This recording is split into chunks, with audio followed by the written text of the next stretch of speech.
Colombia, encabezada por la Sociedad Mexicana de Estudios Electorales y el Instituto para las Transiciones Integradas, IFIT, por sus siglas en inglés. Esta mesa de discusión busca generar reflexiones acerca de las problemáticas y retos que enfrentan los estados, particularmente en la realización de los procesos electorales en contextos de violencia. Tanto México como Colombia comparten realidades y desafíos comunes para la consolidación democrática. Uno de ellos es la influencia que mantiene el crimen organizado en la dinámica electoral, una problemática real y vigente que merece la discusión por parte de especialistas. Por ello, les damos una cordial bienvenida y agradecemos su valiosa presencia en este conversatorio. Y le cedo el uso de la voz a la maestra Idalina Arreola Atilano, coordinadora país de IFIT México.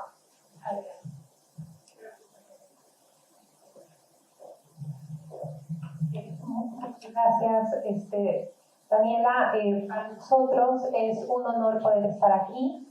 Somos el Instituto para las Transiciones Integrales, una ONG con más de 13 años trabajando en contextos que tienen que ver con algún tipo de transición, ya sea de regímenes autoritarios a democráticos o un poco más, como es el caso mexicano, de estados de violencia a una construcción de paz. Somos una organización que trabaja principalmente bajo la metodología de redes de expertos. Contamos con más de 350 expertos a nivel mundial que trabajan las diferentes temáticas que IFIT desarrolla, temas como la polarización, las transiciones, la justicia transicional, el entender las violencias que existen. Y con esos expertos, que el día de hoy dos de ellos me acompañan en este foro, intentamos encontrar soluciones realistas y técnicas para tomadores de decisiones. Somos ese híbrido entre un tanque de pensamiento y una ONG, y nuestra principal tarea es poder auxiliar diferentes situaciones en los más de 13 países en los que estamos.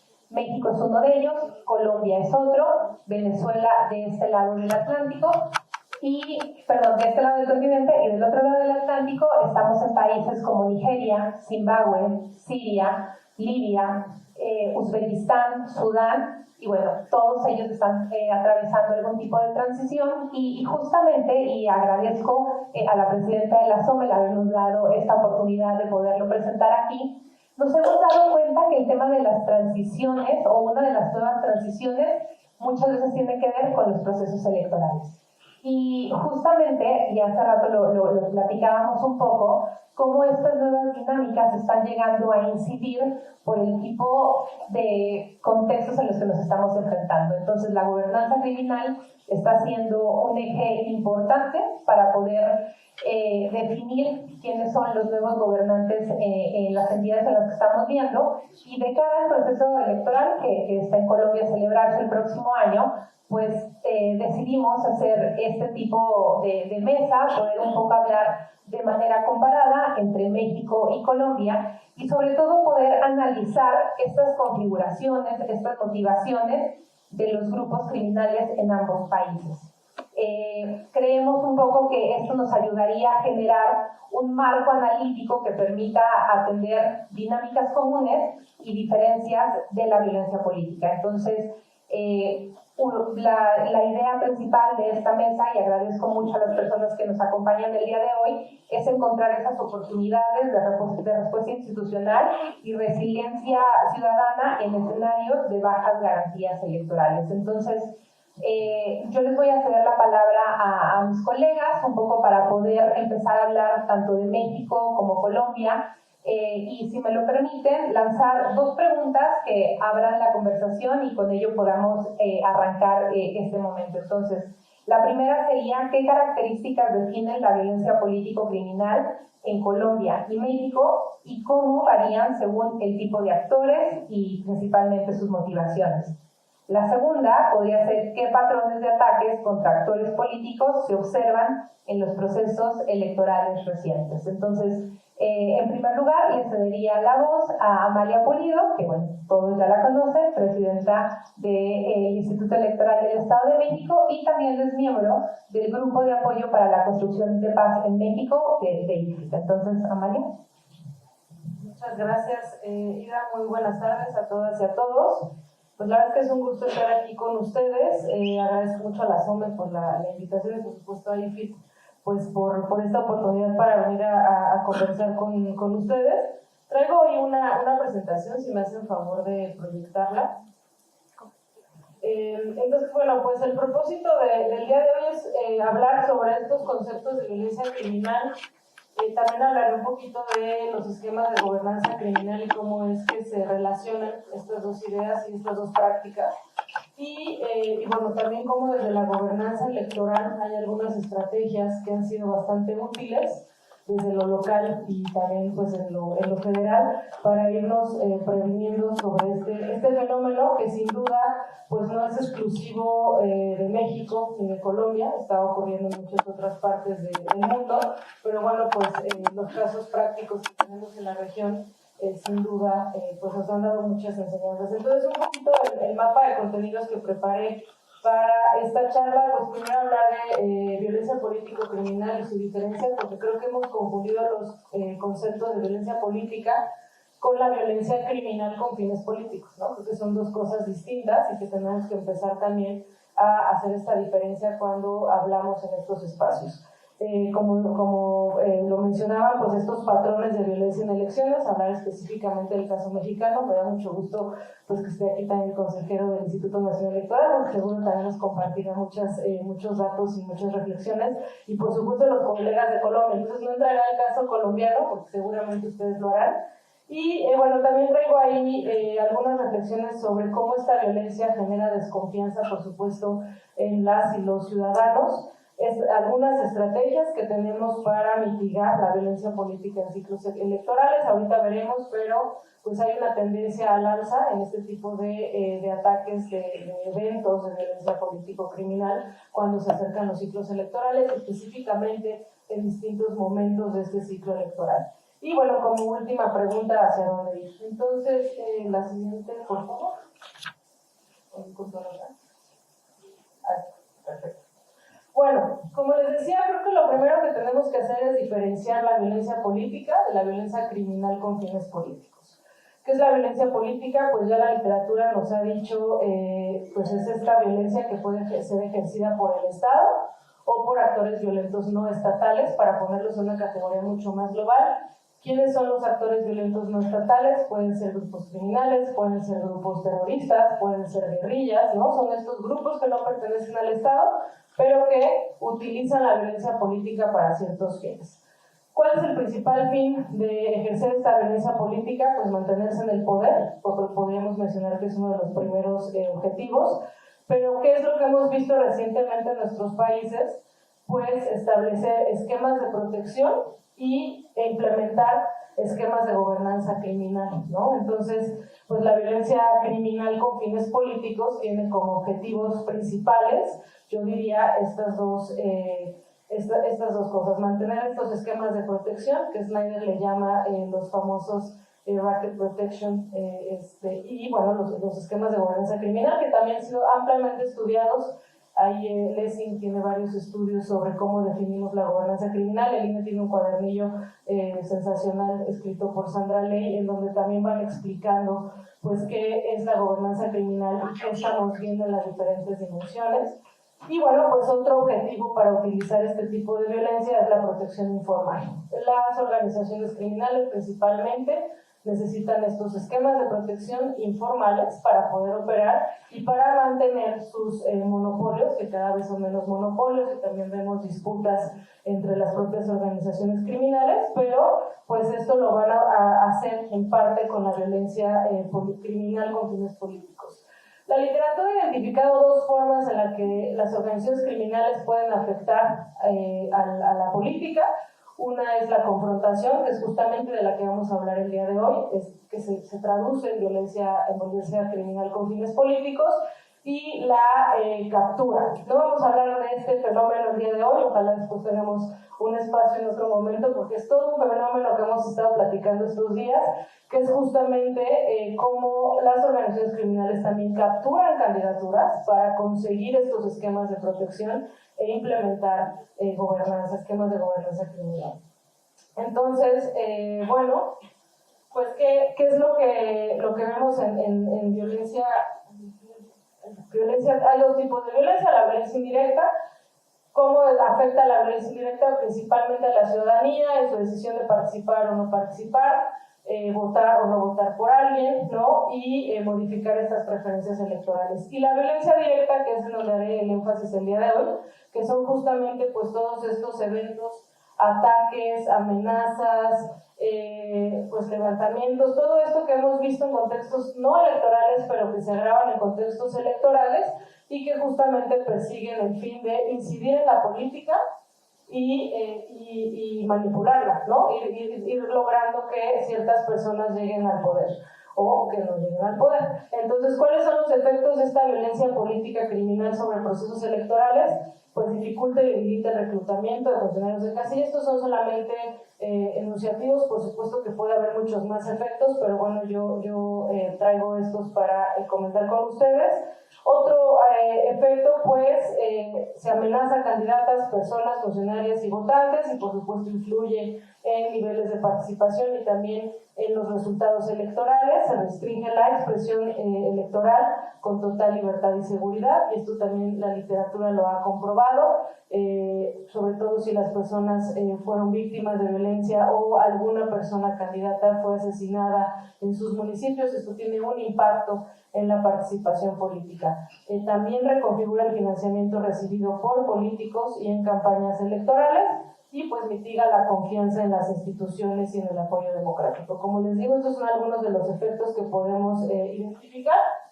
Y bueno, pues algunas características de la violencia político-criminal. ¿Qué nos ha dicho la literatura? La violencia político-criminal, esto es algo que creo que desde los últimos años hemos empezado a decir y también a modelar desde la ciencia política. Las organizaciones criminales son actores racionales que tienen estrategias para modificar la política, es decir, no es aleatorio ni los ataques que vemos ni las amenazas, sino que sí hay una racionalidad detrás. Y en dónde vamos a poder ver más violencia político-criminal o cuáles han sido esos factores que nos ayudan a poder entender la violencia político-criminal. Sin duda, la alternancia de poder como un factor preponderante para comprender el aumento de la violencia criminal. Y seguramente han escuchado en el caso mexicano, hay también ahí pues, varios artículos en donde el supuesto equilibrio mafioso, ¿no? En donde no había necesidad de establecer pactos o de incidir con este tipo de violencia, pues eso mantenía ciertos niveles de paz. Sin embargo, la alternancia al poder sin duda ha sido un factor que pues le ha dado otro componente u otro sentido a la violencia político-criminal. Esto es un hecho, no lo digo yo, lo dicen los datos. El principal objetivo de la violencia político-criminal son las autoridades municipales. Creo que en el caso colombiano es parecido o es igual. Los eventos en contra de figuras políticas y de actores políticos se concentran en la municipalidad o en el ámbito local. ¿Y por qué? Pues en parte porque es el nivel de gobierno más cercano a la ciudadanía. Hay muchas esferas desde lo político, lo económico y lo social. Entonces ahorita veremos algunos datos en donde dan muestra de lo municipal como el nivel con el mayor impacto. Algunas autoridades pueden ser más vulnerables que otras, según si hay coordinación o conflicto entre niveles de gobierno. Hay una hipótesis muy interesante sobre la yuxtaposición del poder y cómo esquemas de distintos partidos controlan a nivel federal, estatal y municipal. Esto también tiene un efecto en la violencia política criminal.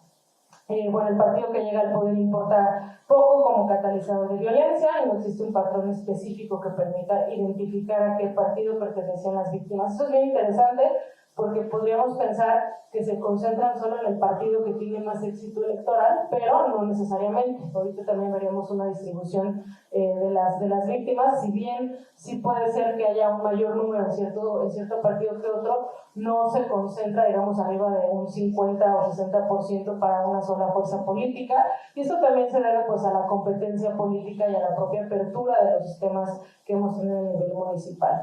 Mientras más pequeño es el municipio, más peligroso se convierte en ser alcalde. El 50% de los asesinatos ocurrieron en municipios con menos de 200,000 habitantes en los últimos años. Y como les decía, estos son datos de Votar Entre Balas, que es una iniciativa desde la sociedad civil Esta iniciativa la empezamos ya hace varios años, ya no soy parte de ella pues por el cambio que di en mi ámbito laboral, pero la verdad es que siempre es muy bonito decir que la primera metodología que tuvo Votar Entre Balas la pudimos desarrollar junto con Sandra Ley y las personas que están ahí en Votar Entre Balas. Es un proyecto que sigue, ¿no? Entonces, ¿qué es lo que hace Votar Entre Balas? Contabiliza estos eventos y va dando cuenta de dónde suceden, cuál es el perfil de las víctimas, etcétera.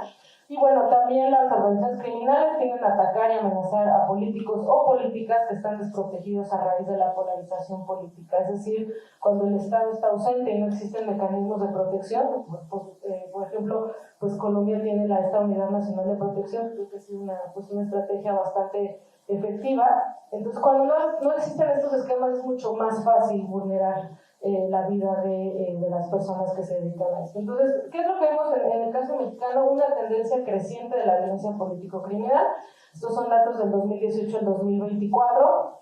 Esta violencia aumentó en un 235.7%. Es decir, se está disparando y vemos que cada ciclo electoral, desafortunadamente, es un tema del que estamos hablando, es un tema que está en los medios y pues un fenómeno que va al alza. Entonces, aquí podemos ver pues los datos de cómo ha ido el incremento. Podemos ver que de 2018 a 2024 pasamos de 62 personas candidatas atacadas a 105 personas, ¿no? Casi duplicamos ese número. Y bueno, pues esto nos debe de prender las alertas. Ahora, en la siguiente lámina, pues, ¿qué tengo acá? Bueno, la violencia tiende a alcanzar su punto más alto, y es lo que les decía con los ciclos electorales, poco antes de la jornada electoral, ya que es obviamente el momento en donde la cohesión es menos costosa y que pues estos eventos ayudan a definir, uno, la participación política, pero dos, las preferencias electorales. Y pues es más costoso cambiar la orientación de las políticas de un gobierno entrante que alterar los resultados, es decir, mucho menos costoso influir en quién va a llegar, que una vez que haya llegado, tratar de modificar las políticas públicas o tratar de capturar a la candidatura. Entonces, utilizar la violencia pues es altamente rentable para el crimen organizado, y justamente esta gráfica nos enseña pues los picos de violencia justamente antes de la jornada electoral. Entonces, bueno, los ataques al conjunto de la función pública municipal están asociados con aumento en la tasa de homicidios en el año subsecuente. Estas son algunas correlaciones que se han encontrado con los diferentes datos. La siguiente diapositiva, pues que nos enseña igual las tendencias entre 2018 y 2023, que es un poco lo que les decía, lo local como el principal nivel de gobierno afectado por este tipo de violencia. Los ataques ocurrieron en 581 municipios que concentran 75 millones de habitantes, entonces los datos nos empiezan a dar también algunos patrones.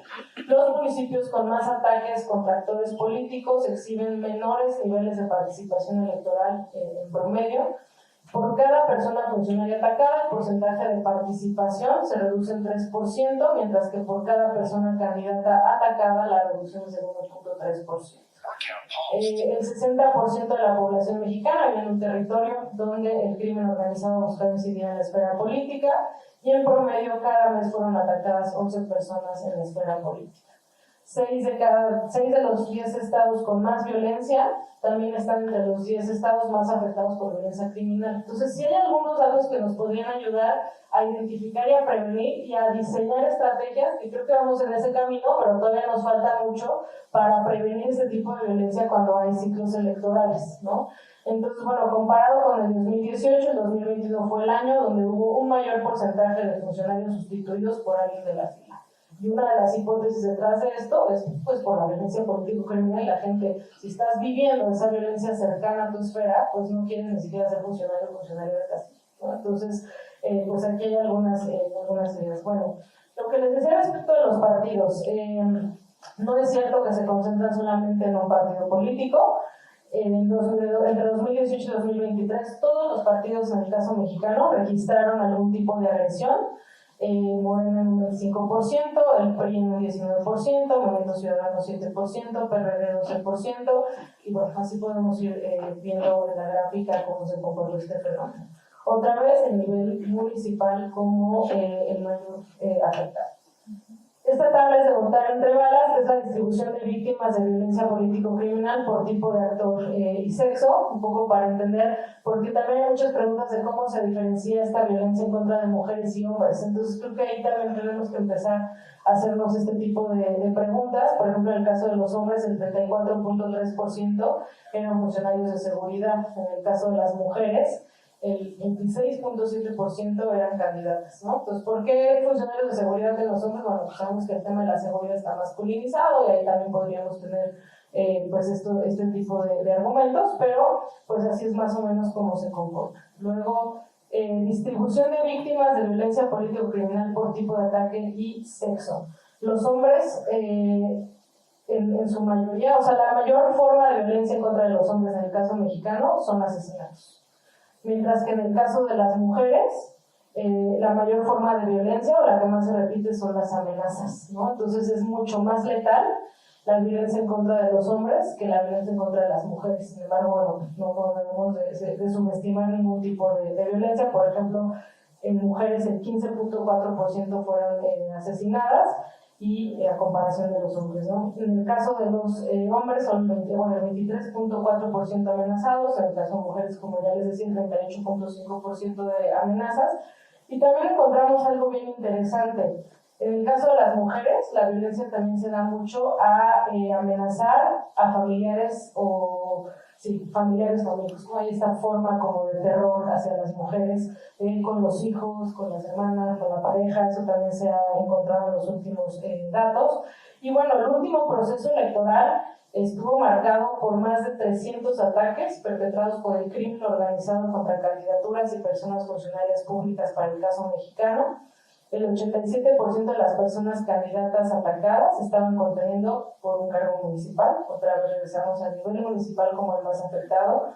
31 de estos fueron asesinadas, 74 personas candidatas sufrieron algún tipo de agresión y, como les decía, hay mayor número de hombres que de mujeres asesinados. Y 8 de cada 10 ataques del crimen organizado contra actores políticos son letales. O sea, creo que estos datos nos deben de prender todas las alertas y nos deben de obligar a seguir pensando en estrategias para mitigar este tipo de violencia. No me detendré aquí, pero bueno, el principal estado donde se registraron los ataques, Chiapas, Guerrero y Puebla. Y bueno, acá igual municipios con mayor incidencia, Taxco en Guerrero, Chilpancingo, Tijuana, pero tampoco me detendré en esto. Solo decirles que 222 casillas no fueron abiertas por cuestiones de violencia. En el caso del Estado de México sí pudimos instalar el Instituto Nacional Electoral, toda la totalidad de las casillas. Violencia político-criminal contra mujeres, pues 2 de cada 10 víctimas son mujeres, más relacionadas con candidaturas y puestos de elección. El 27% son candidatas o excandidatas, 22% eran autoridades con cargos de elección popular. Y entre los hombres, más de la mitad eran funcionarios públicos que no contendían por un cargo. Y como les decía, pues existen estas brechas o estas diferencias, ámbitos masculinizados, y las mujeres experimentan más amenazas y muchas ocurren, como les decía, con sus lazos familiares. ¿Cuáles son algunas estrategias? Y creo que esto es algo que tenemos que ir mejorando, pero también aprendiendo de otras lecciones, de otros estados y de otros países. ¿Qué hemos hecho? Senderos seguros para recolección de materiales electorales. Esto se hace tanto a nivel local como a nivel nacional.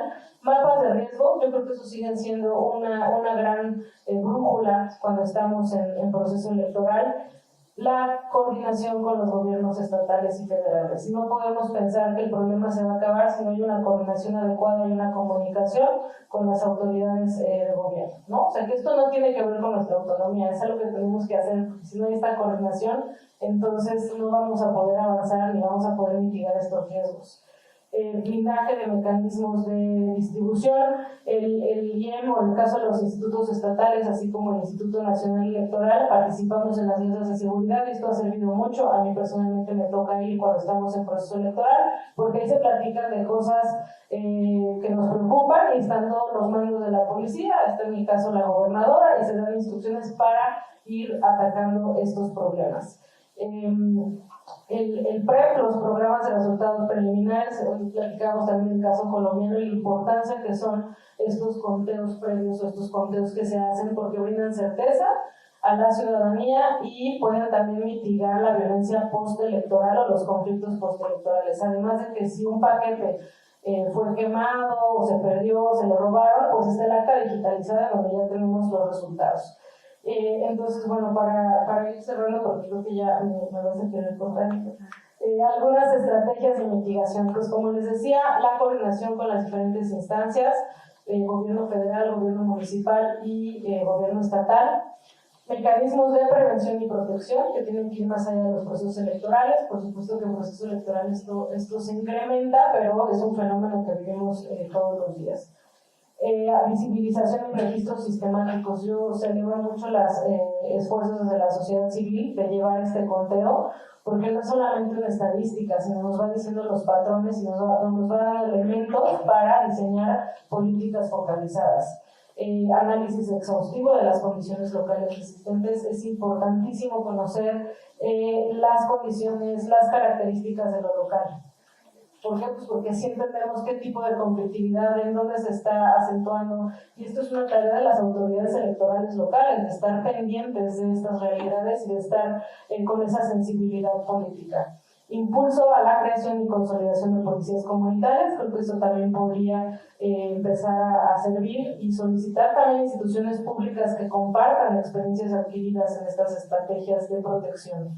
Anticipar de manera oportuna la aplicación de los marcos de protección, brindar también financiamiento político, a todos los actores políticos bajo las mismas condiciones, porque también la desigualdad en este tipo de financiamiento obliga a las personas a buscar otras fuentes de financiamiento externas que no necesariamente están en la legalidad. Y bueno, como les decía, pues aprendizajes compartidos más allá de nuestras fronteras. Es un problema concurrente, es un problema que seguimos viendo. Entonces, bueno, pues estos espacios sirven mucho para ir pensando juntas y juntos para poder ir reduciendo este gran problema que aqueja sobre todo a las democracias emergentes. Muchas gracias. Muchísimas gracias, Amalia. Y sí, justamente creo que poder evaluar, ¿no?, la integridad electoral en contextos donde la gobernanza criminal y esta violencia que señalas, ¿no?, de violencia político-criminal se vuelve aún más compleja. Y es justamente el poder ir enseñando el caso mexicano para nuestros colegas colombianos, de lo que se ha vivido, de las acciones que se han tomado desde la autoridad electoral, desde la experiencia que tuvimos en 2024 y que evidentemente puede marcar algunas ideas, algunas experiencias comparadas que ayuden a establecer estrategias o puntos de enfoque para poder analizar de cara a lo que viene. Desafortunadamente Colombia arrancó un proceso electoral con el asesinato de un precandidato presidencial que llamó mucho la atención en cuanto a las medidas que se tienen que empezar a pensar, ¿no?, en este contexto y en estas criminalidades que se están dando en el territorio. Entonces es por eso que ahora le pediríamos a Javier Molina, que él forma parte de nuestro fondo territorial en Colombia, para que por favor, Javier, tú también nos puedas ahora hablar del caso colombiano, un poco establecer también cómo están viendo estas violencias dentro del contexto territorial y si esto puede empezar a hablar de un parteaguas de cara a las elecciones que se celebrarán el próximo mes de mayo del próximo año. Bueno, muy buenas tardes para todos, un cordial saludo. Tres elementos quisiera poner en la mesa. Primero, no voy a hablar de muchas estadísticas como hizo Amalia, pero voy a hablar en términos de contexto, de desarrollo territorial de algunas regiones de Antioquia y Colombia particularmente. Primero tiene que ver con el tema de desarrollo territorial y la gobernanza criminal de los territorios frente a los procesos electorales. Digamos, hemos venido como retomando el tema de la criminalidad y la incidencia de la criminalidad en el proceso electoral hace pocos años, pero llevamos más de 70 años en este proceso que ha ido, diría yo, tristemente madurando de tal manera que el común de la sociedad va aceptando ciertos comportamientos en el territorio como si eso fuera normal en un proceso electoral. Y no es normal. Dejamos que se convierta en una normalidad porque el mismo lenguaje que utilizamos en el día a día se vuelve cotidiano para nombrar las mismas cosas. Hablamos de la gobernanza territorial y hablamos de la gobernanza criminal. Y no podemos tener el mismo lenguaje para definir cosas diferentes. Creo que ahí el primer reto que tenemos como sociedad es definir las cosas por lo que son y con el nombre que corresponde.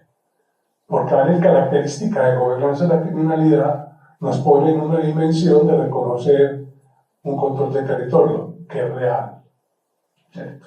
Dos, el control territorial hace que hoy las expresiones de violencia se vean disminuidas, pero el control territorial todos los días incide más en las decisiones electorales del territorio.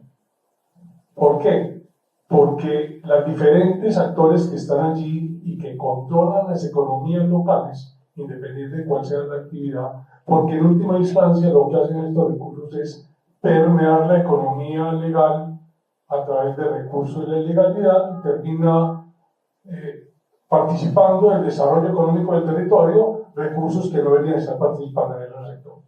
Entonces, el caso de la minería ilegal, el caso del narcotráfico, el caso de la contratación pública de obras públicas y otras, terminan siendo parte de lo cotidiano en un territorio. Ese es la economía, es la que mueve, es la que desarrolla, la que genera empleo, y en ese escenario nacen nuevas empresas prestadoras de servicios, nuevos contratistas, y siempre decimos criminalidad esta no es a quién mataron, a quién no.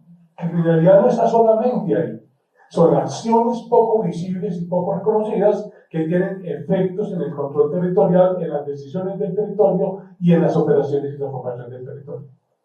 Que se generan acuerdos entre quienes eligen y quienes son elegidos, generando comportamientos que se vuelven normales para las comunidades, para los pobladores, y dicen, pues esto es así, así funciona, aunque no es así, pero se convierte en una realidad percibida con esa mala lectura. Y el tercero tiene que ver con el escenario de participación. Yo creo que en algunas regiones podría decirlo que no hay ninguna expresión de crimen visible o sentido por parte de las comunidades, pero el control que tienen esos territorios por los actores que están allí, que llevan más de 10, 15 o 20 años ahí, toman la decisión de que todo parezca plano y normal y funciona como si eso fuera perfecto. Pero está premeditado, planeado y orientado para que funcione así. ¿Cierto? Nadie hace lo contrario a lo que está planeado, todo parece organizado, y eso hace que se desmotive la participación de quienes han sido, digamos, no muy partidarios de participar en el escenario de elección popular. Entonces dicen, es que yo para qué voto si esto no cambia, esto es lo mismo, independiente de quién llegue, esto sigue igual. Esa es una manera de mantener un status quo en un territorio para que la participación o la abstención se mantenga en el territorio.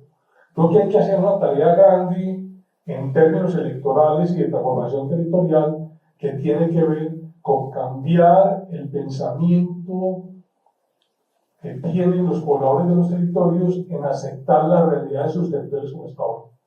No es la realidad de hoy la que queremos, pero ¿cómo la transformamos? Ese es el gran reto. ¿Cómo transformar realidades? Y hay una sola ruta, y es educación y cultura, para la que no se dispone el recurso, no hay socios que le apuesten a esos procesos de transformación de largo plazo, y en ese escenario toda iniciativa se convierte en un fracaso o en un constante empezar que no tiene término. Deberían esas como las reflexiones que yo dejo en principio. Muchas gracias.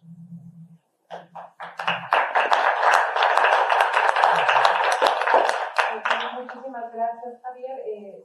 Justamente y un poco esa última pregunta que nos dejas en cómo transformar estas realidades actuales durante los procesos electorales, dejando que no solo sea la cooptación por parte del crimen organizado para evitar que estas personas participen y sobre todo seguir incentivando el hecho de que se participe, de que sean parte, pues creo que espacios como este nos ayudan a pensar un poco de manera más amplia, analizar lo que viene sucediendo en otros territorios y pues nuestra tarea el día de hoy es justamente poderles decir por lo que México ha atravesado, poder mitigar probablemente futuras acciones que sucedan en Colombia, y es por eso que en este momento le doy la palabra al consejero Jaime Rivera para que por favor, consejero, nos pueda también usted dar el punto de vista en estos contextos de gobernanza criminal durante procesos electorales, todos los focos y análisis que se tienen que hacer para poder seguir trabajando en pro de la participación política de las personas en contextos complicados, pero que al final de cuentas ejerciendo la parte democrática de nuestros países. Gracias, Ida. Buenas tardes. Celebro que Amalia y Javier hayan aportado muchos datos por parte de Amalia, que primero nos pintan una realidad de podemos hablar de nuestros dos países, pero también podemos hablar de nuestro continente iberoamericano, sobre todo. Se trata de una realidad con la que, por desgracia, en muchos de nuestros países nos hemos acostumbrado a vivir. Javier ha hablado de una normalización. La normalización tiene un significado intrínseco positivo, pero hablando de esta materia, es terrible. Es terrible porque significa una suerte de aceptación y resignación, y en muchos casos colusión, con algo que atenta directamente contra la convivencia civilizada. Y ya no digamos del Estado de Derecho al que todos aspiramos si queremos tener una convivencia civilizada y vida política basada en la libertad, la igualdad de derechos y la participación ciudadana. Todo esto es severamente afectado. Yo quisiera regresarme brevemente a un contexto histórico que no es ninguna novedad, pero que puede ayudar a darle un contexto a la violencia en general, la violencia a secas y la violencia criminal con fines políticos. ¿Qué tenemos en lo que conocemos como América Latina? Que pueden estructuralmente explicar una parte de esa, no solo propensión, sino esa implantación de la violencia en muchas esferas de la vida social. Primero, América Latina es la región del mundo con mayor desigualdad social. No digo que sea peor que África, pero en todo caso la desigualdad no es tan extrema. Por desgracia, hay una cierta igualdad en la pobreza extrema. Pero como desigualdad social, incluso medida con el coeficiente clásico de Gini, y muchas otras formas de medir la distancia en la distribución del ingreso y del acceso a condiciones mínimas para una vida de nuestro tiempo. Hay que decir entonces que América Latina es la región continental más desigual en el mundo. Entonces, grandes desigualdades sociales.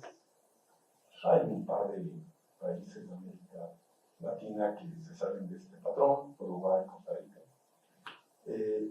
Y el otro grave problema de América Latina es la debilidad del Estado de Derecho.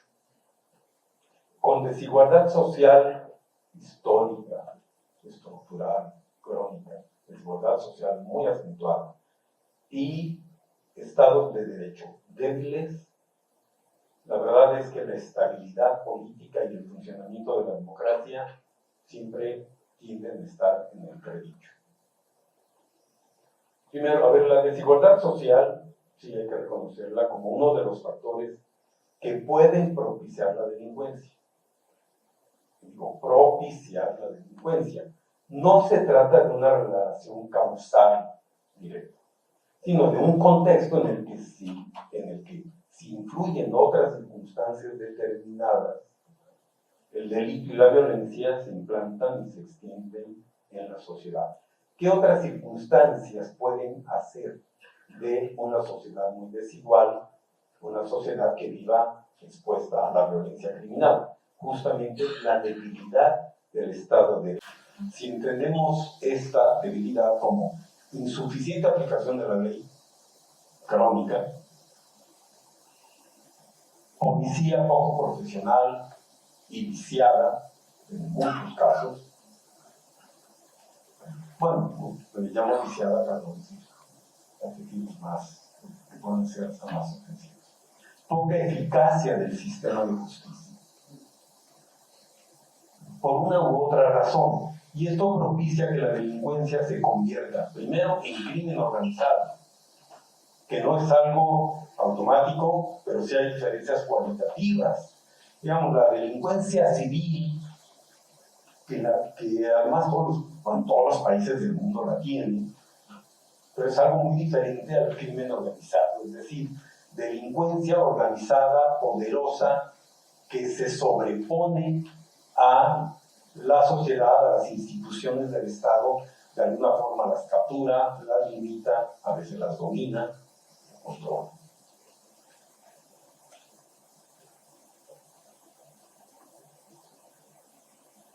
Y por otra parte, bueno, en consecuencia, la violencia del crimen organizado, por su poderío, representa un desafío constante al Estado e inevitablemente distorsiona la competencia democrática, o la vida democrática en general.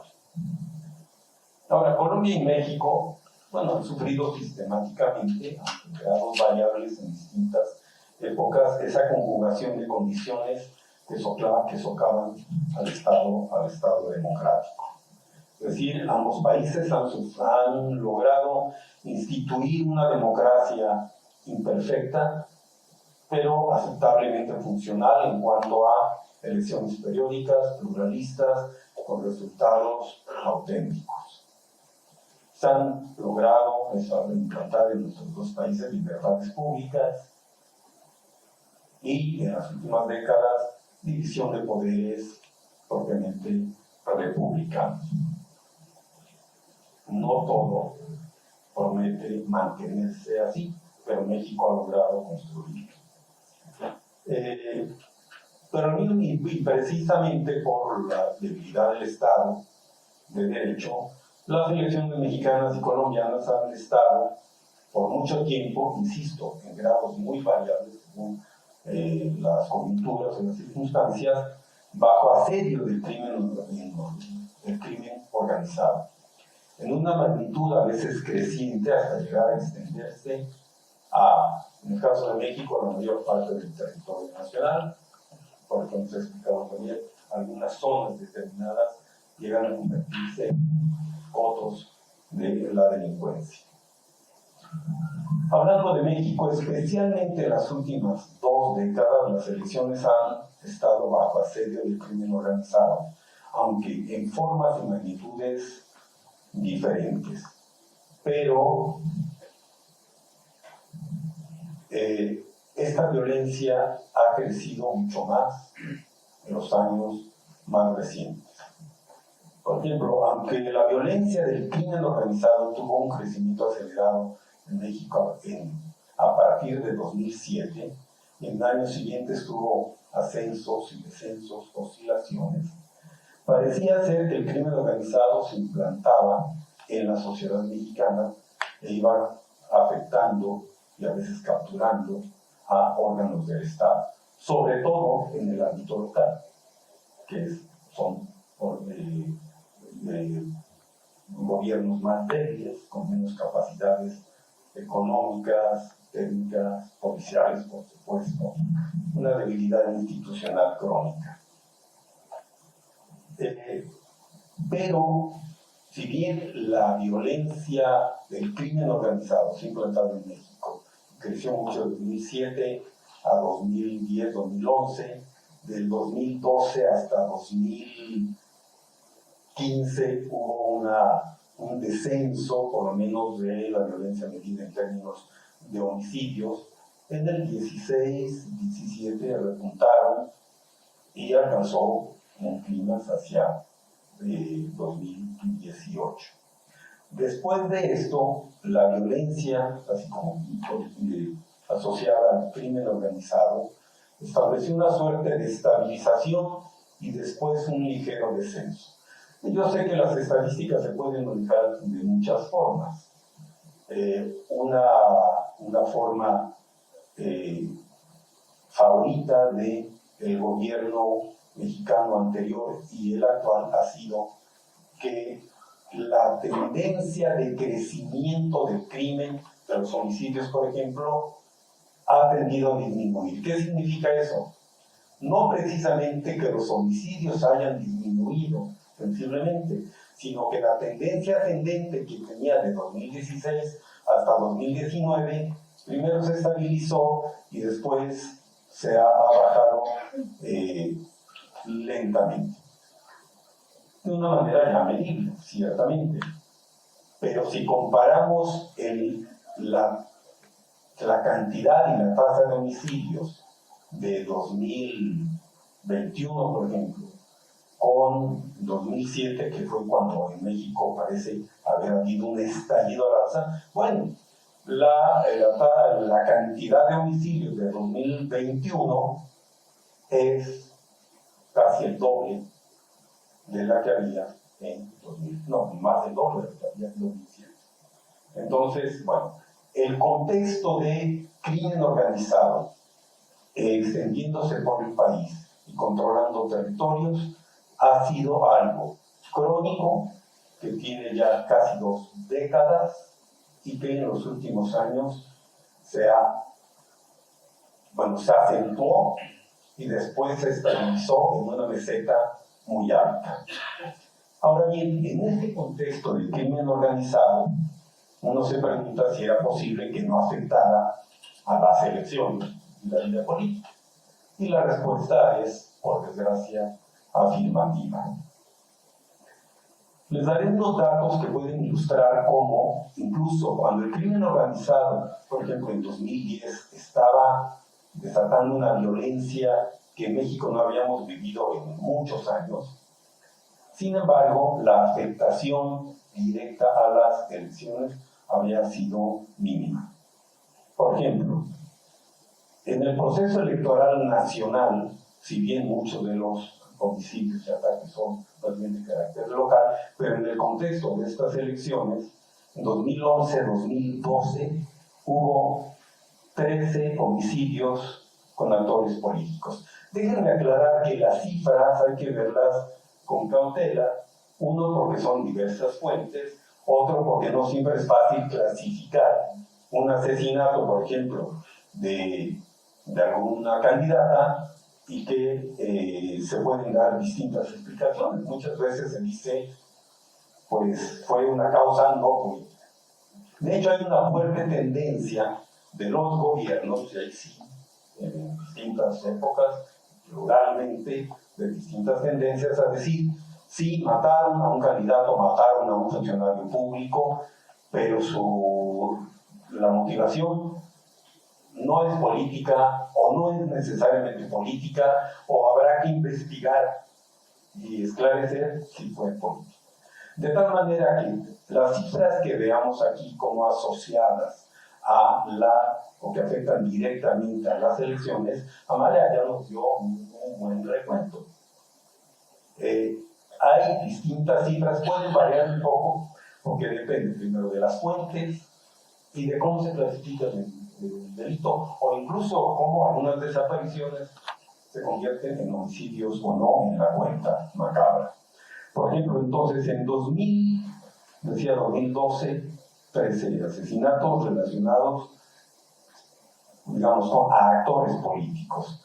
2014-2015, hablando de elecciones nacionales, 6 homicidios. 2017-2018, Candidatos, 48 asesinados. Homicidios contra actores políticos diversos, pueden ser candidatos, precandidatos, aspirantes, funcionarios públicos o próximos funcionarios públicos, se elevó a 152 en 2018.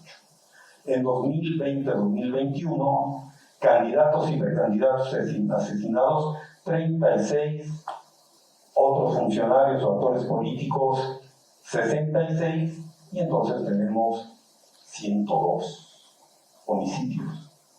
Y hay otro tipo de agresiones, por supuesto. En 2023-2024, 39 candidatos o precandidatos asesinados, funcionarios y otros actores políticos de alguna forma relacionados con las elecciones, 65, tenemos un total de 104. Si a esto sumáramos otra variedad de agresiones contra actores políticos en contextos electorales, hablamos de cientos de ellos. Amenazas, secuestros, heridas, agresiones físicas con mayor o menor gravedad. La verdad es que pueden sumar 1000 agresiones, sumando una variedad de consecuencias.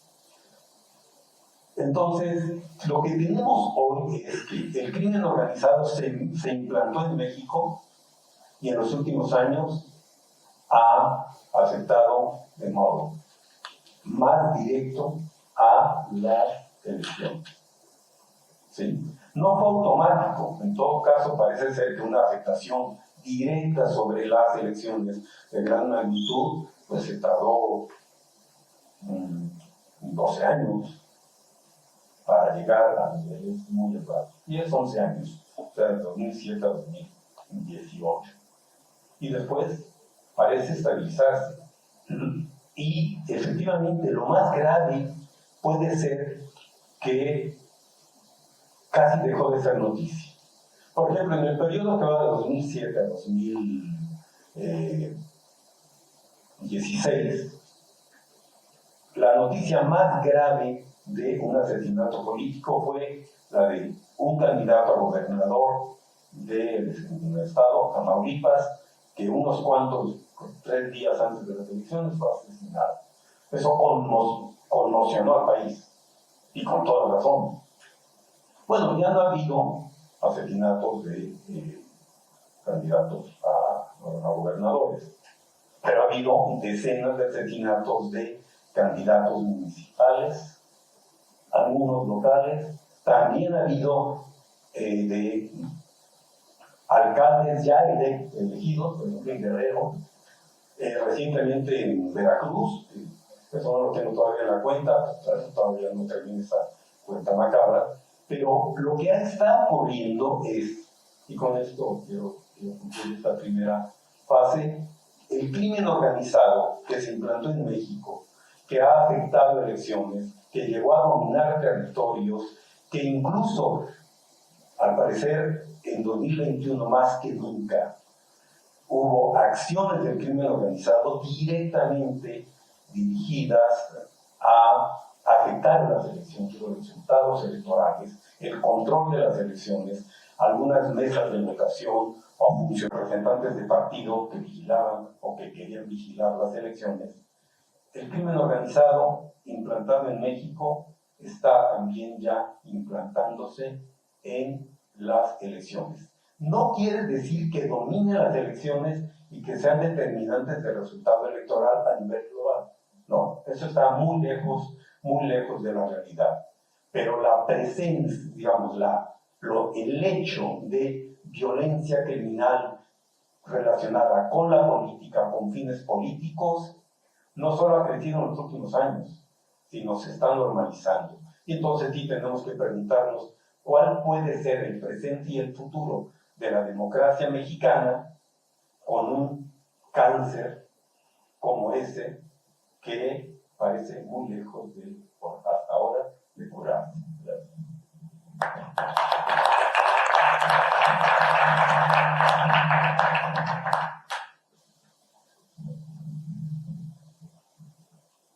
Muchísimas gracias, consejero Rivera. Y definitivamente creo que estas manifestaciones que usted señala, ¿no?, varían según el tipo de criminalidad y las motivaciones de los perpetradores, pero sobre todo estos efectos que suelen traducirse en esa desconfianza ciudadana, en esa motivación de meterse en las elecciones y pues sobre todo en la consolidación del margen de acción de estos dichos grupos, pues llama la atención, para no decir, como bien lo dice, que estas sean las que establecen o marcan el rumbo de las elecciones, pero sí estas afectaciones que les está dando en democracias tan consolidadas como la mexicana y sin duda también lo que viene en Colombia. Entonces, por último, me gustaría cederle la palabra a mi colega Andrés García. Él es asociado de IFIT y además es parte del grupo de expertos del Fondo de Capital Humano, del Fondo Nacional, que sobre todo yo creo que Colombia tiene muchos esfuerzos en la transición de paz, lo sabemos bien por los acuerdos de paz de La Habana del 2016, y creo que hoy en día,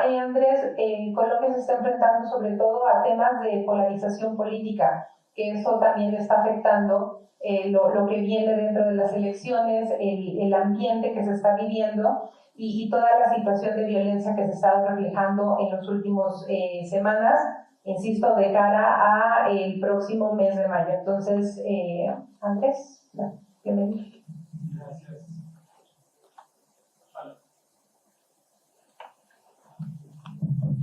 Gracias, querida Idalina. Buenas tardes a todos y a todas. Un gusto compartir este panel con todos ustedes. Yo quisiera hacer un aporte en 4 sentidos a propósito de tu comentario y tu reflexión sobre el momento actual que está viviendo Colombia.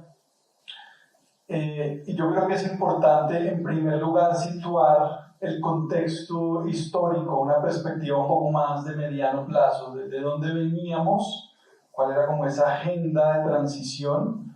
Es una de las primeras cosas que quiero decir. ¿Cuál es el momento actual? ¿Qué es distinto ahora? ¿Cuáles son los retos y desafíos de este momento? En tercer lugar, eso cómo se conecta con lo que podemos aprender de manera comparada de México y toda la comprensión del fenómeno que muy bien Amalia y Javier nos han compartido. Yo creo que tenemos mucho que aprender de la literatura que se ha desarrollado en México para el momento actual que vive Colombia, por supuesto guardando las diferencias de contexto. Y en cuarto lugar, contarles y compartirles qué estamos haciendo desde IFI para ayudar a anticipar, digamos, todos esos retos y gestionarlos antes de llegar a ese punto de polarización sumado a los problemas de seguridad.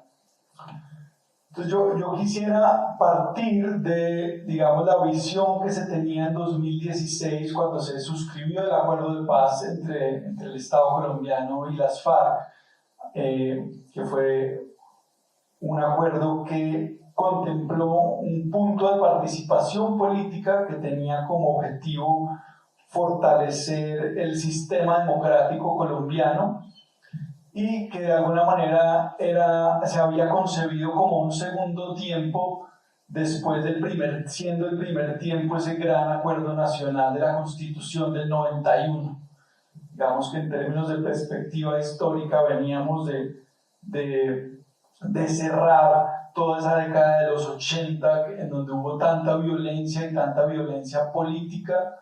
Logramos esa constituyente del 91, pero pues esa norma magna realmente no se compadeció con lo que pasó en los 90s en el país, en donde fue el recrudecimiento del conflicto armado interno, y luego con muchísimo esfuerzo logramos durante la década de los 2000 primero pues todo el proceso de desmovilización del paramilitarismo a partir del 2005 y el acuerdo de paz con las FARC en el 2016.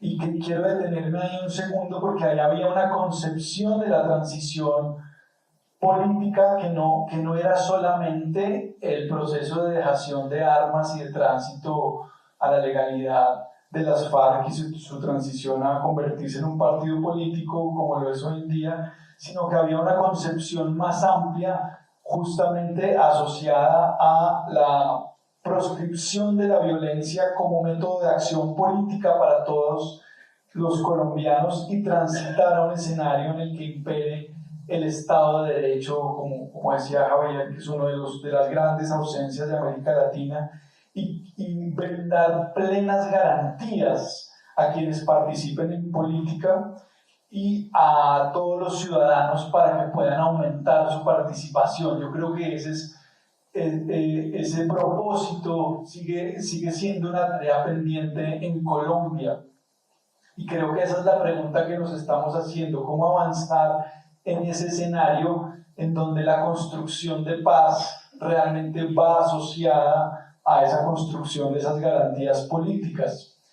Para lograr eso se crearon varias herramientas, mecanismos, instrumentos de política pública, incluido el Sistema Integral de Seguridad para el Ejercicio de la Política, el SISEP, que se creó mediante el Decreto Ley 895 del 2017, que justamente tenía ese objetivo de garantizar el libre y seguro ejercicio de los derechos políticos, fortaleciendo la coordinación entre autoridades civiles, instituciones de seguridad y entidades de justicia. Tres aspectos que hay que verlos justamente de manera comprensiva y coordinada en su conjunto, y no los podemos ver separadamente, que es algo en lo que Amalia también había insistido más tempranamente, pero que es algo que en la práctica nos ha costado mucho hacer, y seguimos viendo los carriles diferenciados de la política de seguridad, de la política de la promoción, digamos, de la participación electoral y política, y el acceso a la justicia como compartimentos estancos, y requerimos mucho más esa visión, digamos, de transición política. Esa era la visión en 2016. 8 años después, diríamos que estamos en un escenario distinto, muy complejo. No tenemos esas grandes estructuras armadas que teníamos durante el conflicto armado de los 90 y los 2000, que fueron unas décadas muy difíciles para el país, pero sí tenemos unas configuraciones distintas, unos órdenes criminales con unas intensidades y variaciones locales y subregionales que hay que comprender en sus contextos particulares.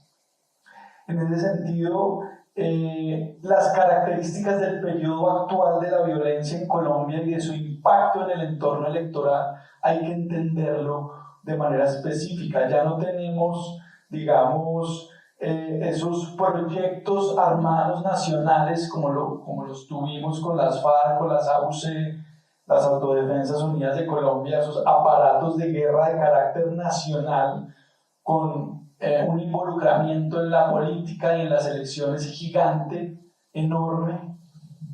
Ahora lo que tenemos es una fragmentación de los actores armados, y hay que entender esas dinámicas que en México han venido estudiando con unas metodologías que realmente en Colombia todavía tenemos que aprender a entender esas estructuras en red, cómo funciona toda esa economía política.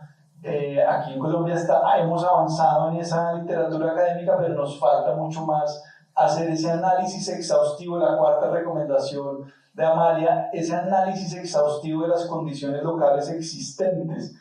No es lo mismo lo que está pasando, el constreñimiento del voto que puede ocurrir en el Bajo Cauca antioqueño, que lo que puede ocurrir en Tumaco o en el Catatumbo. Son dinámicas, son configuraciones territoriales de estructuras armadas, unas en disputas, otras con grupos con mayor hegemonía. Hay un punto clave en donde es necesario avanzar, que es muy distinto a la dinámica que teníamos en 2016 con el fin del conflicto con las FARC. Lo otro es que ya hay una desideologización. Eso no quiere decir que no haya propósitos políticos de estos grupos, pero la ideología ya no es tan clara. Ahí hay el repertorio de acciones en ese sentido es completamente distinto al que teníamos. Hay un giro localista, como ya lo hemos mencionado, conflictos locales con comportamientos territorialmente diferenciados y en donde la cooptación y el poder y la disputa por los recursos es fundamental. En ese sentido,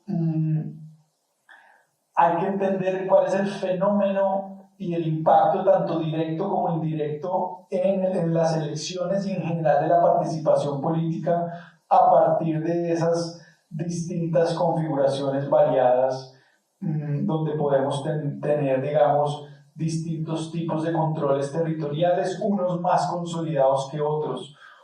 Eso exige del Estado una mayor flexibilidad para generar intervenciones y estrategias diferenciadas, en donde, por ejemplo, la policía requiere un acompañamiento y un tipo de estrategia distinto al apoyo de las fiscalías, de la justicia. Es decir, yo creo que en México ha habido como esa capacidad, entre otras cosas, pues porque cada estado tiene pues unas autonomías muy distintas al ser estado federal. Aquí en Colombia nos falta todavía desarrollar como esa capacidad de modulación de cuáles son esas estrategias específicas que tenemos que tener en cada una de las regiones. Por ejemplo, el riesgo de cooptación electoral en Arauca, que todos lo sabemos, pues exigiría una intervención completamente distinta a la que habría que hacer en las distintas subregiones de aquí en Antioquia. Porque estamos viviendo un momento distinto con una serie de amenazas y desafíos que no son los que nos imaginábamos, digamos, cuando firmamos el acuerdo de paz, porque pensábamos que íbamos a seguir, pensábamos quizás con un optimismo exagerado que iba a ser mucho más lineal y menos, digamos, con menos vericuetos esta transición hacia la consolidación del Estado de Derecho. Ahorita lo que tenemos es, nos dejamos coger otra vez ventaja de todos estos grupos que han venido creciendo en número, en recursos, en control territorial, en cooptación política y electoral. Entonces casi que nos toca volver a revisar qué ha funcionado y qué no ha funcionado antes, pero en un contexto que en todo caso es distinto, y por eso preocupa simplemente cómo en ciertas narrativas lo que se quiere es reeditar estrategias para un contexto que ya no es el mismo. Hay que ser muy cuidadoso y yo creo que eso me lleva a mi último punto de qué estamos haciendo en IFIT. Yo creo que en este nuevo contexto la pregunta es qué se puede hacer, qué podemos hacer desde la sociedad civil, desde la academia. Yo celebro mucho este espacio y este tipo de conversatorios. Yo creo que poder aprender y compartir lecciones de lo que se ha venido haciendo en México, pero con lupa, que se ha venido haciendo en los distintos estados. De hecho, nosotros hicimos justamente esa tarea. Aquí hago la publicidad de este documento de Banco de Experiencias para la Construcción de Paz en México, en donde nos dimos a la tarea de entender qué se está haciendo de manera mucho más específica. Y una de las cosas que estamos haciendo en este año electoral en IFIT, y con esto cierro, Ida, es justamente entender que tenemos dos grandes desafíos en Colombia en este periodo electoral. Uno es la polarización política, cuando esta además puede conducir a la violencia, y de la mano a lo anterior, pues todo esto que estamos hablando, y es el control territorial y su influencia en la violencia. Lo que queremos hacer es construir unos consensos mínimos que de hecho lo hicimos en la penúltima campaña política, unos consensos mínimos que puedan suscribir todos los candidatos de cuáles deberían ser unos compromisos básicos con el Estado de Derecho y con renunciar a la violencia como acción política. Eso es algo que nos debería reunir a todos los colombianos independientemente del color político. Yo creo que ese es el tipo de cosas a las que podríamos apuntarle, aunque es muy difícil en este escenario de polarización. Pero lo dejaría ahí frente a algunas de las cosas que ya estamos haciendo en este año. Gracias.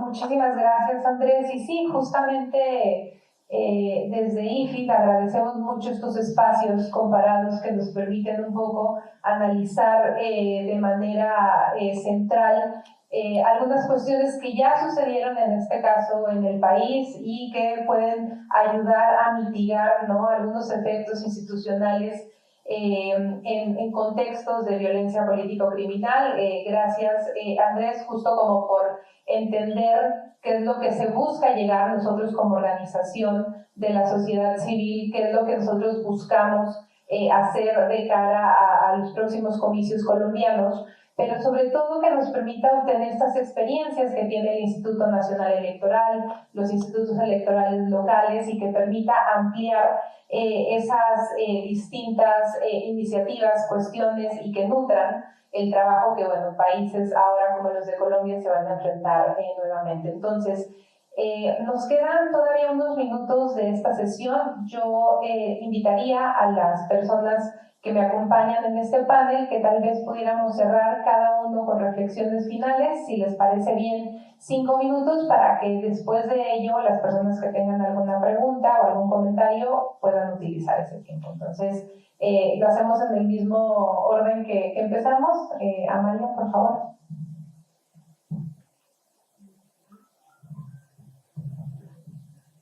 Bueno, pues a mí me gustaría cerrar con una reflexión que hacía al principio. Hemos identificado 2 formas en las que las organizaciones criminales pueden influir en la política. Hoy hablamos mucho de este esquema de confrontación, que obviamente responde a estos esquemas de violencia. Ya lo decía Javier de forma muy puntual, no hay que confundir gobernanza criminal con gobernanza territorial. Creo que eso también es algo con lo que me quedo el día de hoy. Pero yo sí dejaría en la mesa el tema de la captura. O sea, creo que sí es el elefante en la habitación de nuestras democracias. Creo que es un fenómeno que además es muy difícil entrarle como autoridades electorales o como las propias fiscalías, ¿no? Nosotras como autoridades electorales pues actuamos de buena fe, ¿no? Nos ponemos a revisar el pasado de las candidaturas, ¿no? Pero sin duda pues es un fenómeno que está ocurriendo, que cada vez ocurre más. Y también regreso a lo mismo, que es el tema de lo municipal, ¿no? Hemos tenido muchas experiencias de esto.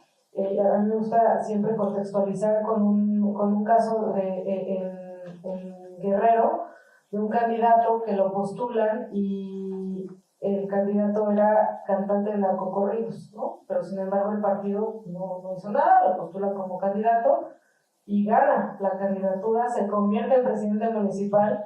Y al año y medio llega la Policía Nacional a decir, ay, es que pues era narcotraficante, ¿no? No sabíamos, no había ninguna señal, no había ninguna... Entonces creo que es un caso muy específico y se los platico porque justamente tengo una investigación sobre eso y fue uno de los casos que siempre son como me ayuda mucho a ilustrar este fenómeno, pero sin duda es algo que tenemos que estar mirando. O sea, el tema de la captura criminal está ocurriendo y creo que incluso es una estrategia mucho menos costosa porque no es visible, no hay letalidad, no hay violencia, no hay asesinato, pero hay una captura criminal en diferentes regiones. Entonces yo lo dejaría, ojalá que en un futuro haya una mesa sobre esto y podamos platicar en más detalle sobre este fenómeno que, como les digo, pues ocurre no solo en México, en Colombia está el caso guatemalteco, en donde también hay evidencia de esto.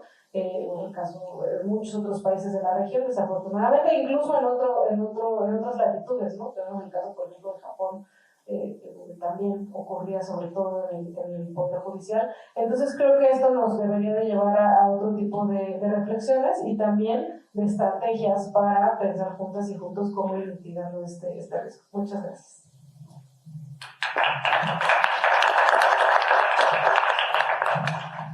Javier. Bueno, tengo como 4 momentos. El primero es que, retomando lo que planteaba Andrés, tenemos unas condiciones en lo local, que es donde se centra el escenario de la captura y control territorial, que son difíciles de cambiar en corto plazo. Y es una debilidad institucional, es incapacidad del Estado local para hacerse cargo de su desarrollo, lo que genera una dependencia que aprovecha la criminalidad para generar control. 2, esa escala desde lo local, lo regional, lo departamental y lo nacional, cuando se corta lo local, automáticamente empieza a encadenar hacia arriba el escenario de decisión electoral. En lo local es lo más trascendental en la decisión electoral. Y ahí es donde menos cuidado se pone. Siempre estamos poniendo el ojo donde se elige al presidente, a los diputados, y en los locales, lo local vota. Pero cuando usted suma lo local, es la sumatoria de la nación. Hay que tener sumo cuidado porque la estrategia del control territorial está en lo local, no en lo nacional. 3, el reto, como decía antes, de poner el principio de realidad en los territorios en conversación con la investigación y la academia para que el conocimiento permita al poblador de a pie, con conocimiento pleno, tomar la decisión informada que hoy no tiene. El proceso electoral hoy no goza de esa decisión. La decisión es desinformada, capturada, cooptada o mandada. No es libre. Y eso pues cambia las decisiones en la transformación del territorio. 4, esa investigación académica, ese conocimiento académico, ¿cómo lo ponemos al servicio del ciudadano común? O sea, el que no pasa por el aula, pues no tiene derecho a conocimiento. Y es la mayoría. En esa baja institucionalidad se convierte en el común denominador para acceder a la toma de decisiones. Y cierro con el tema de la captura criminal, que me parece que es el fondo de esto, pero que entendamos que hoy hablamos no de gobernanza criminal local, departamental, nacional, sino de gobernanza y criminalidad transnacional. Esto ya trasciende fronteras y tenemos que leer en la misma dinámica propuestas que permitan romper ese ciclo perverso de la criminalidad.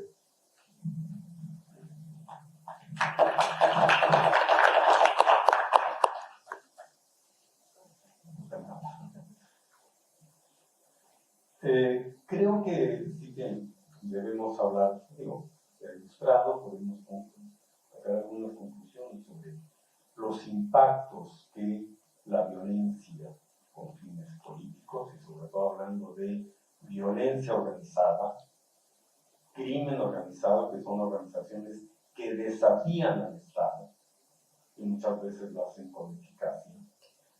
Hay que hablar de cómo impactan en las elecciones y las consecuencias que esto tiene sobre la gobernanza. No podemos subestimar esos efectos. A ver, sobre las elecciones, una de las formas de influencia más dañinas que se han ido tratando así ha sido la coerción sobre candidatos. En lugares controlados territorialmente por bandas más o menos organizadas, realizan los delincuentes una suerte de preselección. Es decir, pueden influir o incluso determinar quiénes sí pueden ser candidatos y quiénes no. Y quiénes sí pueden ser candidatos con probabilidades de ganar y que a quienes se les dificulta mucho. ¿Quiénes pueden ser? ¿Quiénes sí pueden ser pueden recibir apoyos económicos y políticos de bandas criminales. Quienes no, y eso se ha visto mucho, suelen recibir amenazas, secuestros. Hay un caso tristemente célebre en el Valle de Bravo, Estado de México, en que una candidata presidenta municipal que parecía tener probabilidades de ganar, parecía que muchas, Amalia seguramente sabe más, y fue secuestrada y persuadida de retirarse, y se retiró de la contienda. Bueno, eso es terrible.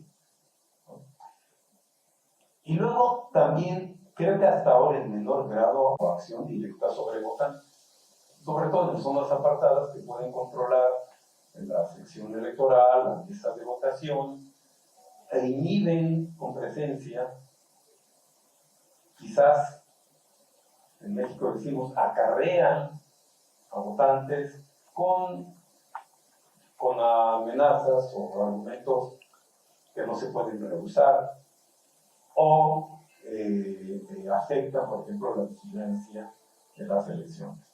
Ahora, si esto se sostiene, ¿cuáles consecuencias puede tener? Bueno, hemos coincidido con Javier, en Amalia, y yo también. La captura de autoridades. Y esto puede ser peor todavía que la influencia en las elecciones, porque quiere decir que pueden poner policía al servicio del crimen, obras públicas al servicio del crimen, presupuesto al servicio del crimen. Y no es difícil, sobre todo a nivel municipal, que algunos cuerpos policiales se conviertan en aliados directos y a veces en actores directos de la delincuencia.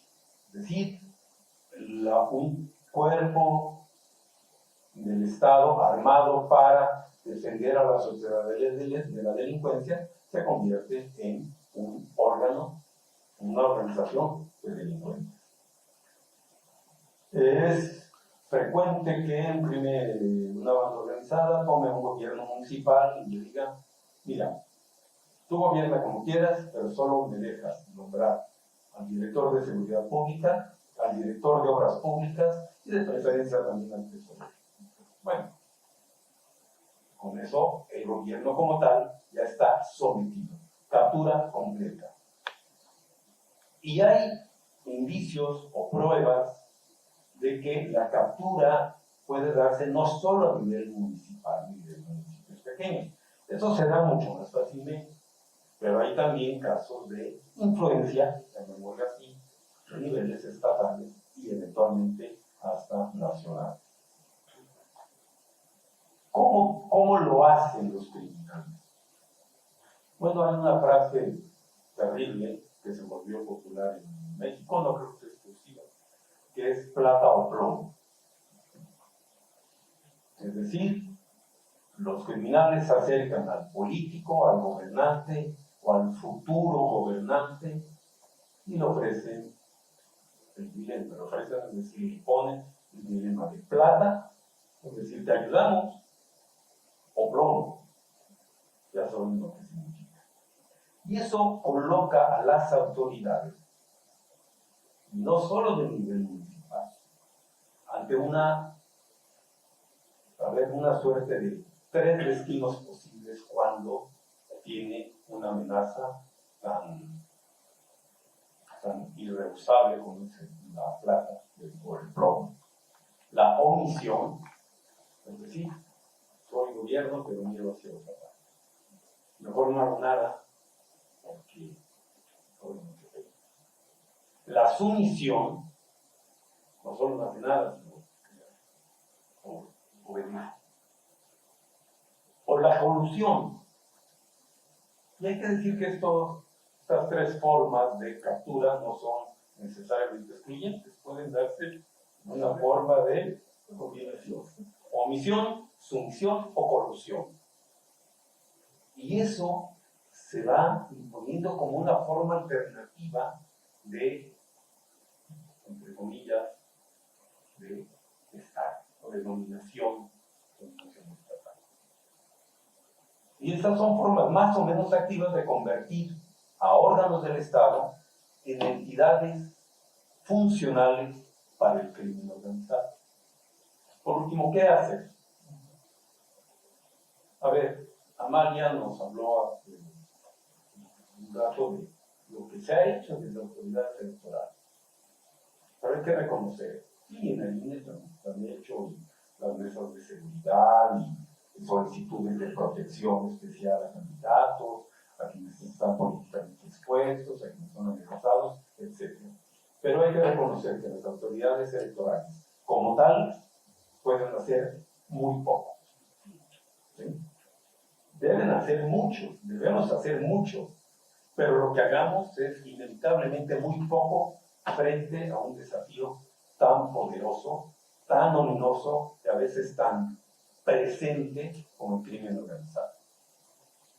¿Qué hacer entonces? Bueno, ya se ha probado que la pasividad frente al crimen organizado es el peor de los mundos. Con tal de disminuir la tasa de homicidios, no nos metamos con los criminales. En Colombia les cedieron territorios, ¿no? El presidente Pastrana, creo yo, con buena fe y mucha ingenuidad, concedió todo, esperando negociar con eso. La guerrilla se fortaleció, la delincuencia organizada también, hasta donde se pudieran distinguir en algún momento, se hicieron más poderosos y obviamente menos dispuestos a negociar. Y en México, la pasividad contribuyó no a bajar los homicidios, pero sí a expandir el crimen organizado para que ya no fuera solo un narcotráfico, sino que, lo digo con ironía, pero con tristeza, que las bandas organizadas, el crimen organizado, ampliara y diversificara su cartera de negocios. Entonces el Estado no tiene una alternativa mejor que combatir a la delincuencia organizada.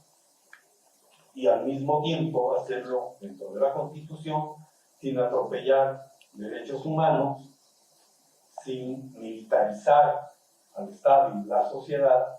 Es decir, me temo que en lo inmediato se antoja como una misión imposible, pero indispensable. Gracias.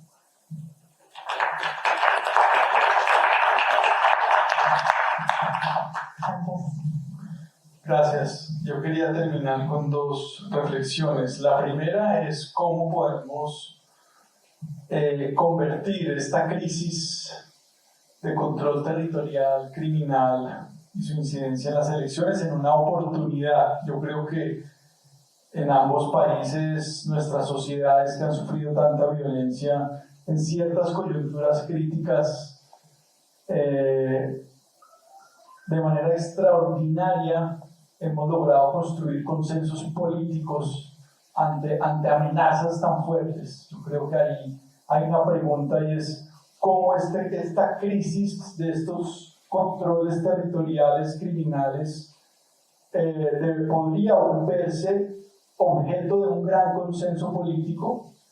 ¿Qué implicaría eso? ¿Cuál es el camino para llegar a eso? Y creo que en ambos países hay experiencias muy interesantes de eso.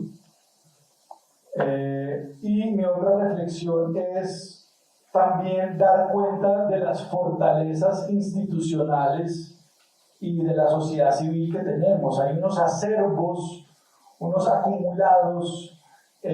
Uno va región por región y es increíble darse cuenta que en medio de estos actores armados sigue habiendo una sociedad civil, una infraestructura social para la paz y para la democracia gigantesca. Uno se va al Magdalena Medio y todavía ve unas plataformas y una diversidad de organizaciones que están luchando por los derechos democráticos, por la participación ciudadana. Se va a las distintas regiones que hemos podido recorrer. Entonces yo quisiera también dejar ahí, claro, hay que entender muy bien toda la estructura de estos grupos armados, pero también no dejar de lado toda esta infraestructura social de paz y de democracia que se ha venido construyendo y que ha venido resistiendo, y en medio de la resiliencia, por ejemplo, vamos a tener ahora elecciones de juventudes, vamos a tener elecciones de las juntas de acción comunal, los pueblos indígenas acaban de tener sus elecciones en Colombia, que es un proceso participativo y lleno de democracia muy interesante. Entonces, no dejar de lado también todo ese fenómeno de participación ciudadana, que también es una forma de construir Estado de Derecho y que es importante también atender como un acervo y un capital social y cultural que está ahí. Gracias. Muchísimas gracias, Andrés, muchísimas gracias al resto del panel. Insisto, creo que estos espacios donde podemos discutir las diferentes situaciones, ¿no? Un tanto de manera comparada, y ya lo decía ahorita Andrés muy al final, ¿no? Como a pesar de, ¿no? de estas situaciones en las que vivimos, en las que nos confrontamos, se han construido estos consensos políticos, hay instituciones sólidas, se organizan elecciones bien, la ciudadanía sale a participar, y creo que todavía hay que hacer mucho trabajo para no permitir que este tipo de situaciones, de contextos en los que vivimos, incidan realmente en la vida política mexicana, colombiana, y podamos seguir estando en un Estado de Derecho que tenga la solidez y que no únicamente sea en contra de lo que hemos venido construyendo en los últimos años. Entonces, yo le quiero agradecer a los cuatro. Nos quedan unos minutitos para hacer algunas preguntas, algunos comentarios por parte del público. Hay micrófonos aquí con nuestros compañeros, y nada más les pediría si antes de hacer la pregunta o el comentario, si se pudieran presentar, por favor.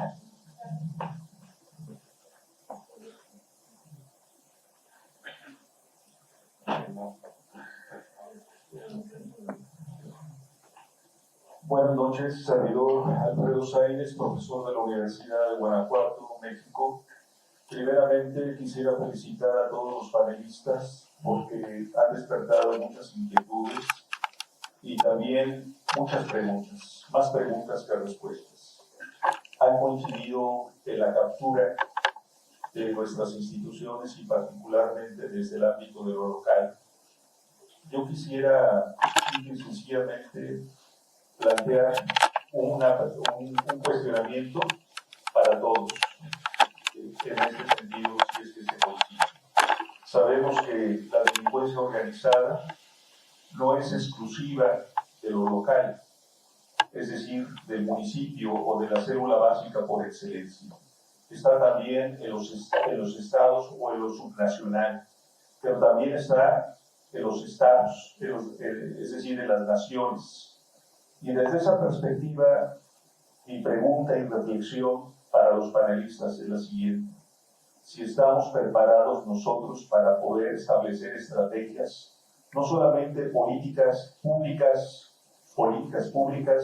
locales, municipales o nacionales, sino políticas públicas transnacionales,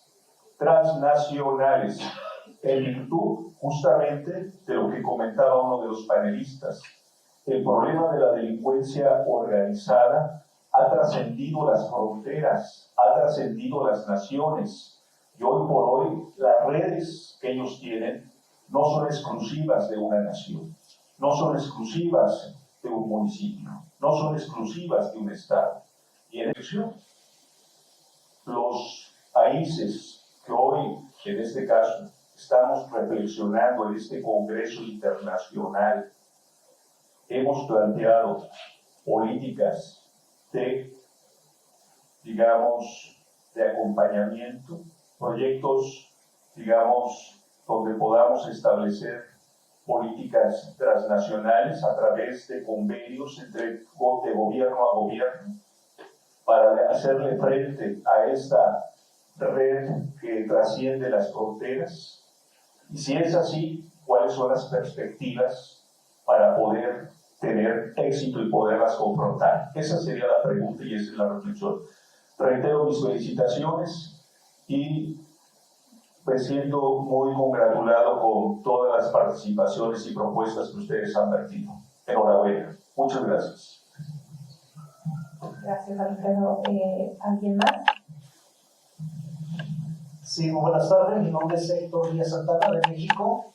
Yo también me sumo a la felicitación de este panel, sobre todo al tema que la Sociedad Mexicana de Estudios Electorales trate con esta valentía y sobre todo con una visión de hacer público un gran problema como es el de la delincuencia en los procesos electorales.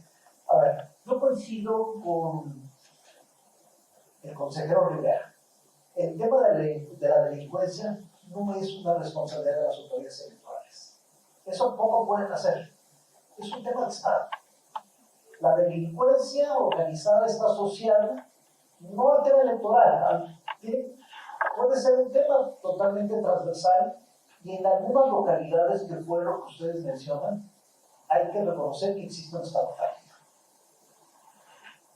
Creo que la responsabilidad de estos tipos de foros y también de las autoridades electorales es hacer las preguntas adecuadas para poder encaminar una política pública para resolver un problema de carácter complejo. Por ejemplo, yo recuerdo cuando trabajaba en la Fiscalía Electoral de México en el año 2006, fuimos los primeros que iniciamos las mesas por estado, que le llamamos mesas de riesgo, para ver qué riesgos existían tanto en la organización como en la seguridad de los candidatos. Eso fue hace 20 años. Y sin embargo, si existían mesas hace 20 años, ¿por qué ahora la violencia es mayor? ¿Qué está pasando? Y ante eso, creo que también hay que hacer, digamos, propuestas que posiblemente en el ámbito de los derechos constitucionales no sean apropiadas. Por ejemplo, ¿por qué hacer elecciones en estados donde las autoridades ni siquiera tienen la posibilidad de entrar ahí? O sea, haces una elección en un municipio de alta peligrosidad y lo único que tienes como consecuencia que todos los candidatos los pones en un alto riesgo. Pues van a ser lugares que nadie quiere ser candidato. O, ¿por qué no se ha dicho que la responsabilidad de nombrar candidatos vinculados al crimen organizado, a la delincuencia organizada, es de los partidos políticos? Ellos son los que nombran los candidatos. En México, desde el año 2014, existen las candidaturas independientes, no es un tema que ha funcionado. En México, pocos candidatos independientes ganan una elección, son temas de partidos. Y digan ustedes, ¿no sabrán los partidos políticos que están nombrando un candidato vinculado a la delincuencia? Yo creo que sí, y si no lo saben, es una gran irresponsabilidad por su parte. Entonces, yo sí lo solicito, creo que es un tema que tiene que dar para muchos debates en el futuro, pero sin embargo, sí hay que ponerlo sobre la mesa, porque yo digo que la búsqueda del poder por medio de las armas se hizo hace 100 años. Y para eso se hicieron las elecciones, para un ejercicio democrático por medio de una vía pacífica del ciudadano, diga quién no quiere gobernar. Cuando la violencia está en el medio, la democracia representativa está totalmente fracturada. Gracias, Héctor. Aquí, consejera Sofía. Perdón, adelante. Bueno, buenas tardes. Mi nombre es Jonathan Bedoya. Hago parte del cuerpo docente de la Universidad Surcolombiana. Yo solo quería hacer una pequeña intervención y no sé si provocación frente a lo que acaban de presentar, y es que se habla mucho del concepto de captura del Estado. Y hay algunos que vivimos en el sur y estamos trabajando la actuación diferenciada del Estado más que una captura del Estado, porque desde el centro se habla de una captura como si allá no hubieran responsables, ¿cierto? Como que hay alguien que se lo apropia, y realmente lo que nosotros vemos en esos territorios es que el Estado actúa de esa manera, y no es que hay unos criminales que vienen, sino que es la forma en cómo se ha construido el Estado en esos territorios. Porque creemos que el Estado es uno solo y que la policía, pero cuando estamos allá, por lo menos yo conozco los mismos criminales de mi barrio toda la vida y han estado y son concejales y están, y no pasa nada, ¿cierto?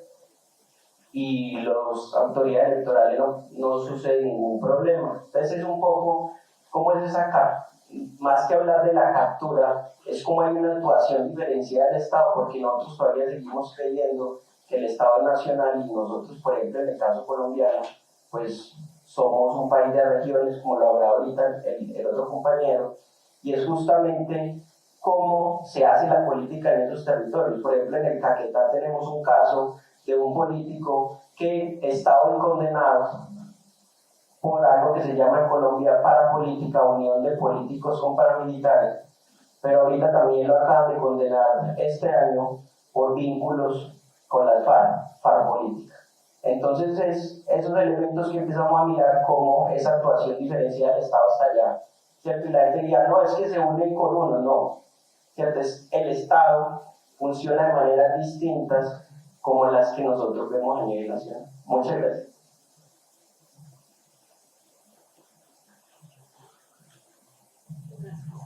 Buenas tardes, mi nombre es Sofía Martínez de Castro, soy consejera electoral del Estado de Chiapas, en México. Yo quisiera retomar un poco lo que decían sobre el problema que es transnacional, pero que a la vez ubican la parte más importante de lo que se está generando desde lo local y en esta importancia que tienen desde las elecciones municipales, que es donde se da pues, la mayoría de los casos de violencia y según los datos que nos han comentado también.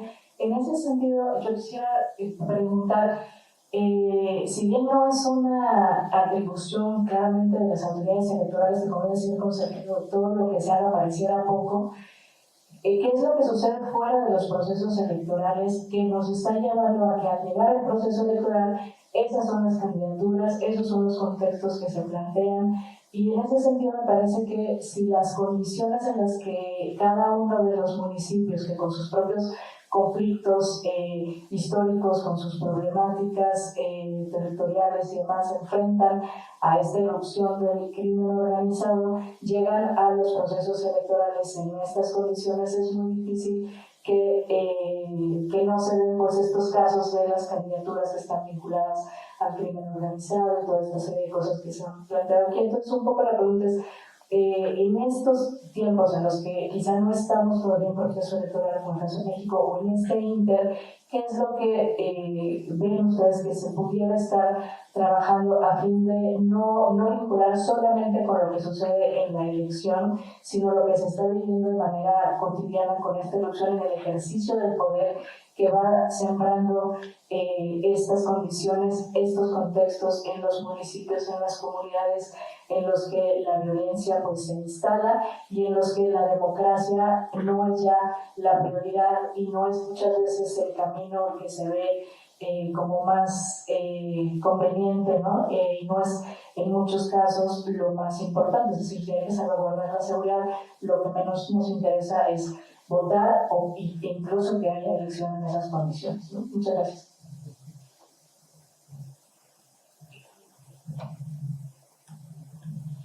Hola, buenas tardes. Alejandra Salado de la Universidad Autónoma de Baja California, en México. Quiero primero felicitarles por el excelente panel, que sin duda ha motivado pues, muchas inquietudes, preguntas. Hace 10 años este tema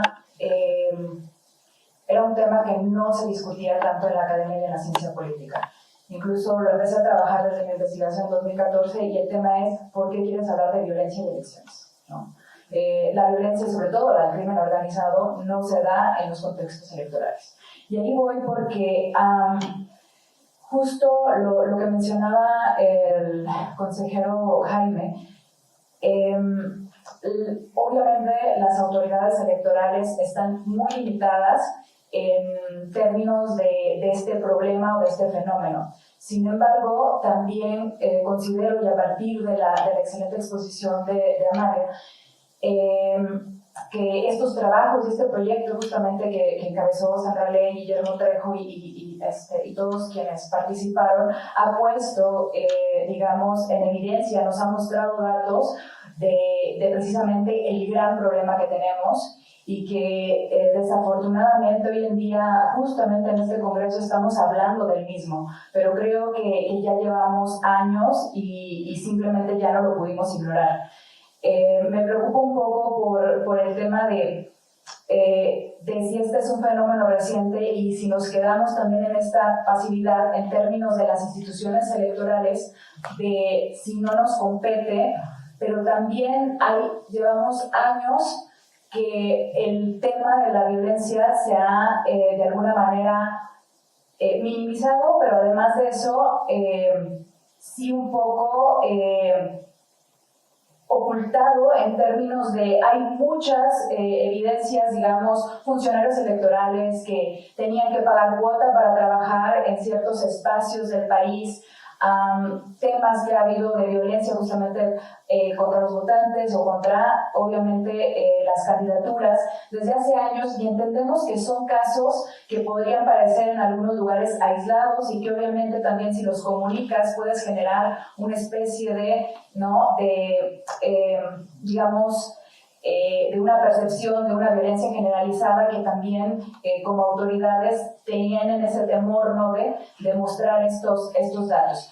Pero también justo en las estrategias para mitigar y que se proponen en este proyecto, justo visibilización y registro sistemático de los casos de violencia político-criminal, que lo están haciendo desde el proyecto, pero también me parece que las autoridades electorales nacionales y subnacionales nos deben estos registros y nos deben también esta visibilización de este problema, porque creo que entre más tratemos de evitarlo, estamos llegando a un punto donde no estamos avanzando. Y entonces preguntarles desde los diferentes niveles, igual en el caso colombiano, qué manera, digamos, podrían las autoridades de alguna manera visibilizar y sobre todo registrar y también pues ser muy honestos en términos donde no hay condiciones para, por ejemplo, garantizar que las elecciones se lleven en términos de integridad. Hasta ahí lo dejo. Muchísimas gracias, Alejandra. Preguntas muy interesantes, muchas gracias para todos. Así que más bien, ¿quién se anima a responder?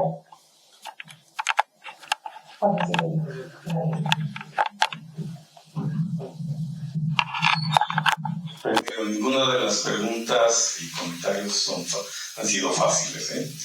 Así que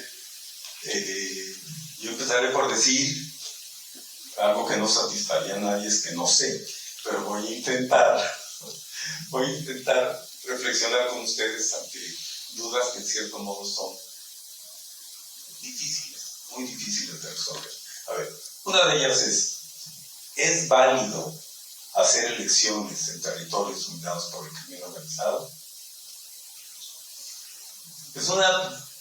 La pregunta es muy difícil. Ahí tendremos que ir por el mal menor. Y yo creo que las autoridades electorales y el Estado en su conjunto deben hacer lo posible porque se lleven a cabo elecciones en condiciones difíciles, tan libres como sea posible. Hay que reconocer que en México la delincuencia organizada rara vez ha intervenido directamente para impedir las elecciones.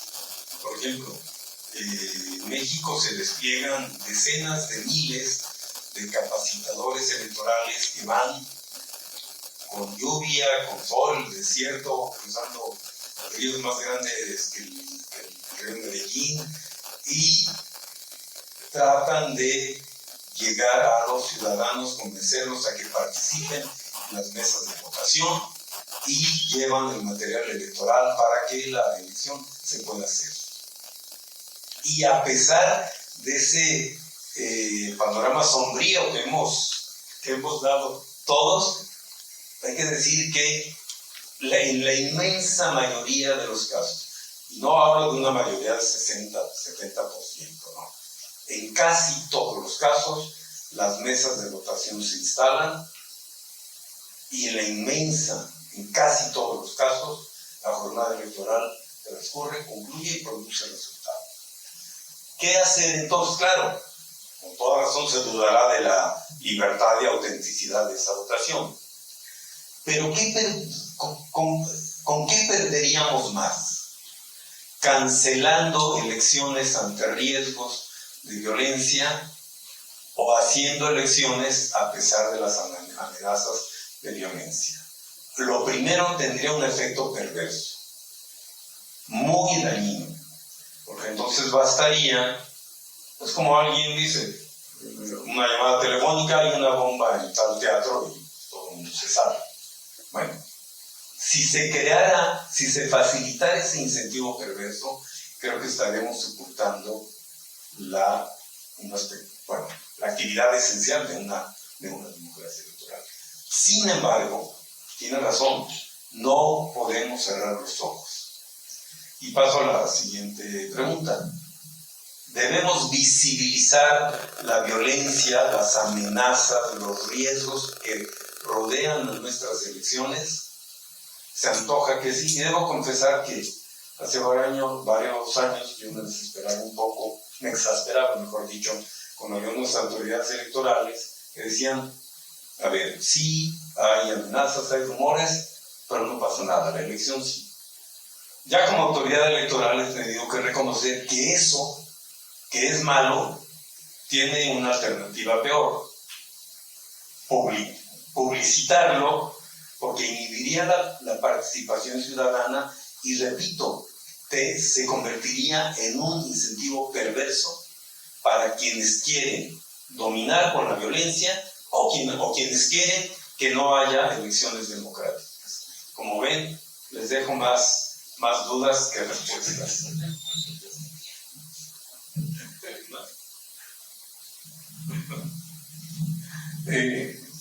Retomando lo que dice el doctor Jaime, yo creo que quiero arrancar con lo de local y internacional.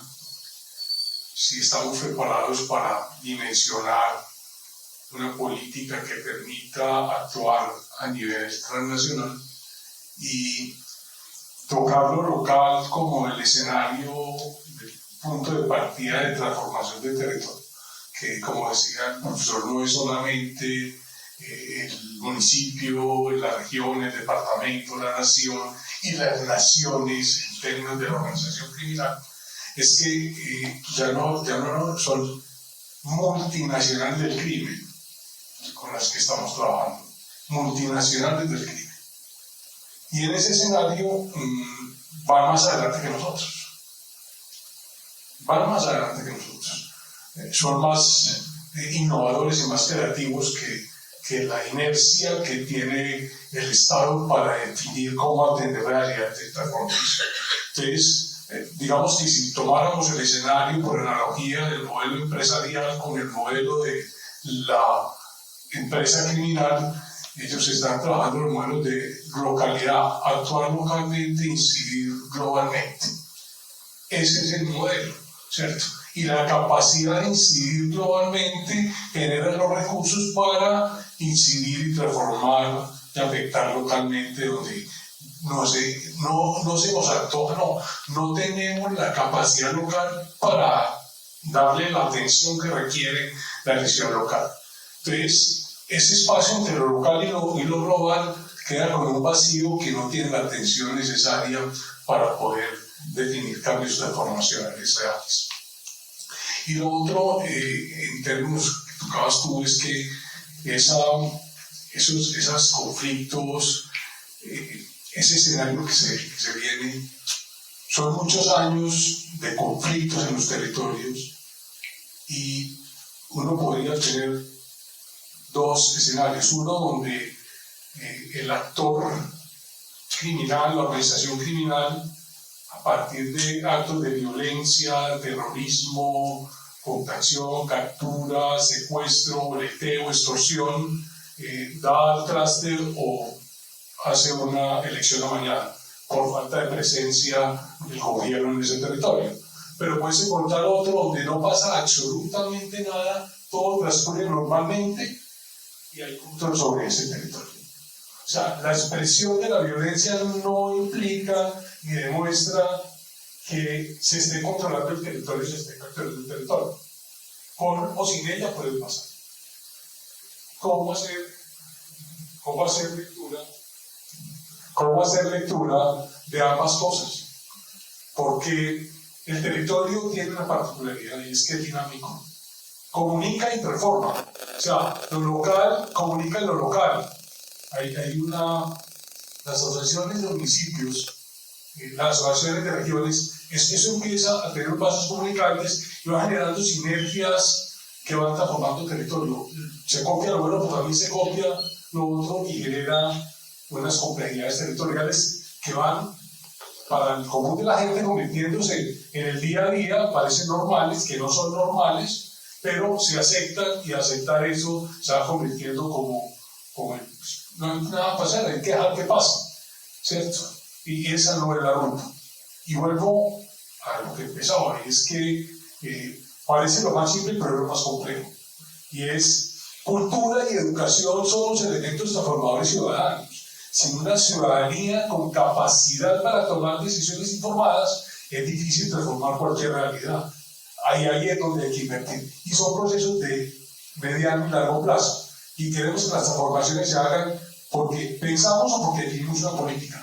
La política no transforma un territorio, no transforma una realidad. Es la política con una acción, un plan, un recurso en el tiempo y con el seguimiento adecuado. Muchísimas gracias a todos. Vamos a tener que seguir practicando más adelante, o Marta, vamos a tener que hacer otra mesa posterior a esto, porque la verdad nos estamos llevando muchas reflexiones. Qué bueno que el tema está otra vez saliendo a ser parte de estos paneles de discusión. Ojalá podamos seguir profundizando, ahondando, no solo ver perspectiva comparada ahorita con dos países, sino a través regional y poder entender a mayor profundidad estas situaciones problemáticas que tal vez nos estamos enfocando en los procesos electorales, pero pueden llegar a ser el día a día de los países en los que estamos viviendo. Entonces, yo agradezco mucho nuevamente a la SOME por este espacio, a todas las personas que nos ayudan con la organización, Daniela, Abel, siempre es esencial el apoyo y seguimos a la orden para poder seguir charlando más adelante. Muchísimas gracias.